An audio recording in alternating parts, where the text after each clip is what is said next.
Ассаламу алейкум, хурматли o'rtoqlar. Здравствуйте, дорогие друзья.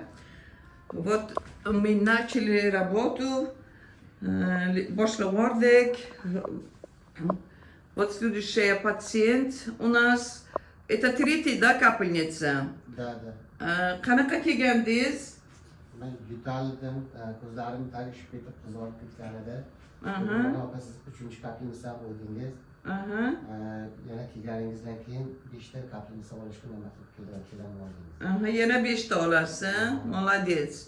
Bu kishini eslarida bo'lsa, yo'q, bo'lmaydi, chala bo'ladi deganimda, yana olaman, opa, iltimos deb ko'zlari qizarib, temperatura yo'tal bilan 10 kun o'zlaricha lechini olib davo topmay kelgan ukamiz bo'ladilar. Mana kelganingizdan keyin yana 5 ta olaman opajon deb va'da beryapti. Va следующая пациентка наша, Аленушка.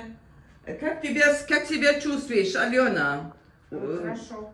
Очень Изменения хорошо. есть? Это 6-я капельница у тебя. Ты пришла ко мне очень зернистыми лицами и сказала, у меня слабость, у меня утомляемость, у меня аппетита нету. Сейчас как? Прошла все? Да. Сейчас очень хорошо, с энергией, и внешний вид улучшился. Девочкам точно рекомендую. Ага. Спасибо. Тебе тоже спасибо. Ну, постоянно, в прошлом году тоже лечился. Она хорошая, моя послушная пациентка.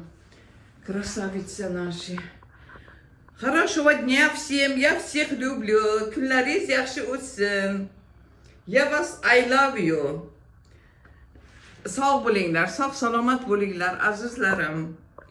Endi mana shu oxirgi patsientlarim, Xudo xolasa inshaalloh bir oydan keyin yaxshi kunlarda, yaxshi mana shunday efirlarda, mana shu xonamda ko'rishguncha xayr azizlarim. Mana bu oxirgi patsientlarim. Sog' salomat bo'linglar, o'zlaringizni ehtiyot qilinglar, kasal bo'lmanglar. Prosta salomlashishga kelishlaring mumkin, kasal bo'lib kelmanglar iloji bo'lsa. Hammangizni yaxshi ko'raman. Sog'lik, salomatlikda ko'rishguncha.